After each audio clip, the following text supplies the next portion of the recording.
The discussions about Bihar often give a feeling of a Bihar fatigue. As a scholar Arvind Das decades ago in his work Republic of Bihar talked about, the repetitive stories coming from the state are so unique that they are an outliers and mean very little to what's happening in the country.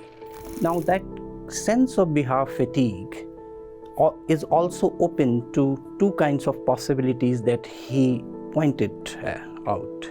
Either the state would grow into a kind of social formation that would be a model for the other Hindi heartland states, or it will somehow recoil to the rules of its own making, with its own political icons and stalwarts, ranging from J.P. Narayan to Lohiyite icons like Lalu Prasad, Nitish Kumar, and even Ram Vilas Paswan. Now, how has that Bihar story unfolded over the decades? In today's episode, we are talking to two authors whose recent work have shed light on different aspects of Bihar's contemporary polity and society. First one is Shobhna K Nair's biography of Ram Vilas Paswan and social activist Mrityunjay Sharma's book Broken Promises.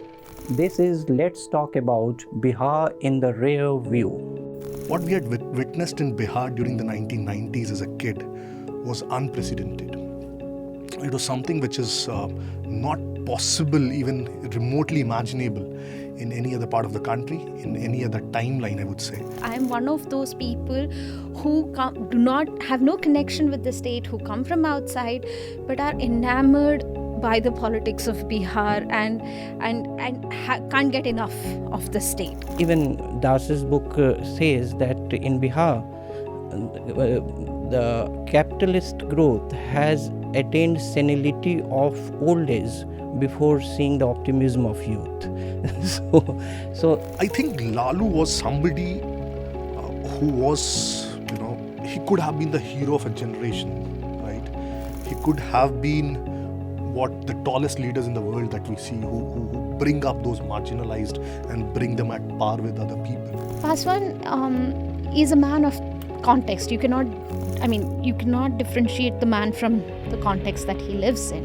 One of his biggest failings was his ambition, his disconnect with his regional roots. At least that's what I felt when I researched for this book. My paternal village got electricity, and you would not believe this, in 2008. Which Indian village in the Hindi heartland would have got electricity for the first time in 2008? Both my maternal and paternal villages. Just think of this. 1990 to 2020, we had several assembly elections. But Bihar, except 1995, has not had a party getting a majority of its own. The coalition era has not ended in Bihar for decades. Shobhna's book has this interesting trivia that Paswan's Hajipur constituency was the only constituency which JP himself picked for him.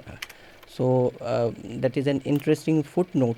In fact, I just wanted to add on to that trivia. It's very interesting. In fact, I have also quoted it in my book because it sounded so interesting I had to. So what happened in Hajipur, that actually the Junta party had decided to field Ram Sundar Das from Hajipur. And Ram Sundar Das is his old sort of adversary, never-ending. Yeah. And Ram Sundar Das then was also the chief contender for chief minister. For a very brief period, he was chief minister. Yes. In 1990, he lost out to Lalu. Yes. And Ram Sundar Das was declared the leader, and then JP came to know of this. So he called his private secretary Ibrahim and said, मैं तुम्हें एक message दे रहा हूँ, तुम बस इसका pamphlet print करवाओ. And he got a pamphlet printed 10,000 copies which said Hajipur में जनता पार्टी का उम्मीदवार कौन है मुझे नहीं पता, लेकिन जेपी का उम्मीदवार रामविलास पासवान है. और रात भर में उन्होंने वो 10,000 पैम्फलेट्स पूरे शहर में सटवा दिए.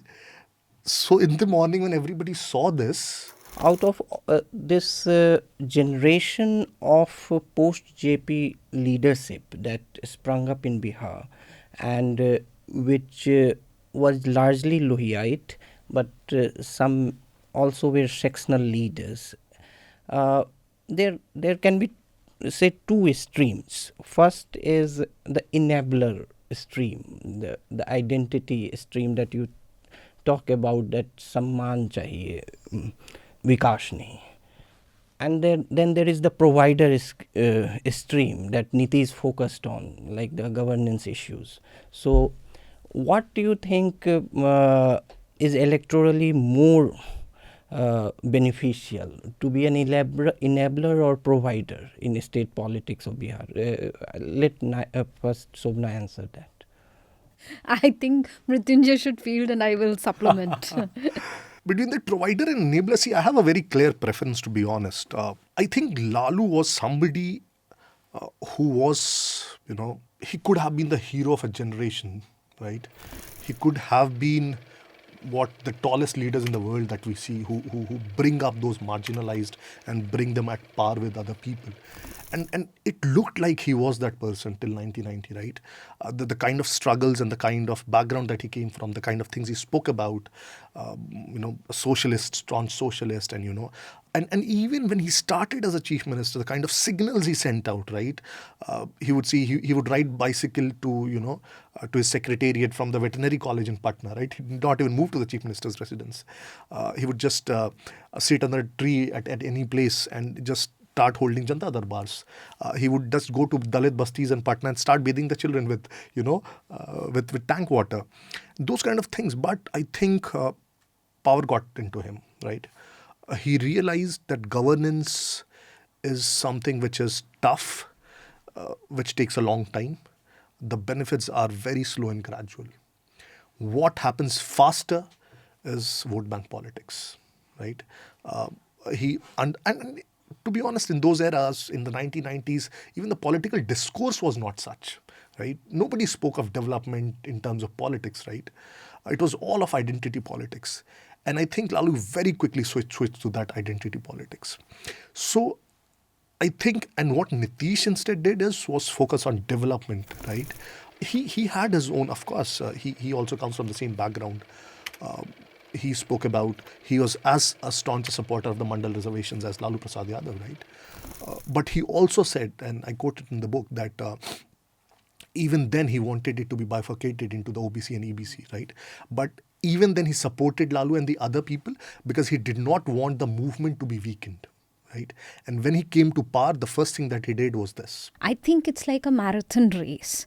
So not marathon race, it's like a relay race. So for one length, somebody has to run that length and then hand over the baton. Lalu, when Lalu's identity politics, at that time, I think it was very crucial. First of all, you have to give them the voice. If you don't give them the voice, forget about anything else. I mean, so that length had to be run.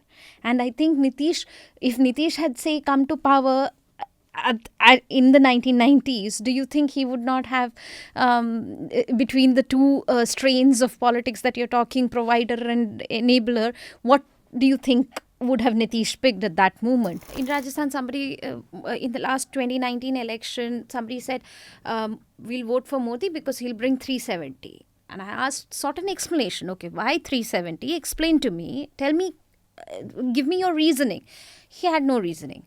But the same question, if you ask in Bihar, they will tell you the supporting reasons, and they will have a full sort of logic to back their choice. So of course, and this has been throughout history. So coming back to the same point, where in 1967, one of the first 8 states where Congress was voted out of power. Yes. So Bihar has never been politically complacent. And hence it is also a very fertile ground for politicians. You will not find any other also state. Zamindari abolition. Zamindari abolition, right? It initiated. Yeah. And even reservations. Karpuri Thakur spoke about that in 1978, right? Nobody spoke about it. Because of this entire awareness, because of being a very politically fertile ground, you will not see any other state in the country which has leaders who have come from outside, who the state has co-opted. So, for example, Sharad Yadav, he has no connection to Bihar. He was born in Jabalpur. He cast contested from MP, Uttar Pradesh, everywhere. Then came to Bihar, became a Bihari. Sharad Yadav, anybody who asks, they will say he is a Bihari. George Fernandez, a South Indian, right, who started with his union politics in Bombay. No connection to Bihar. Just fielded from Muzaffarpur, he won. And then, even when he came back there 20 years later, people said, we'll vote for him. So accommodating in terms of any other state you go, the first thing that comes to voters' mind and conversations is the domicile factor. ये बाहरी है, ये भीतरी है. That's the first conversation that you'll hear. In Bihar, you'll never hear that.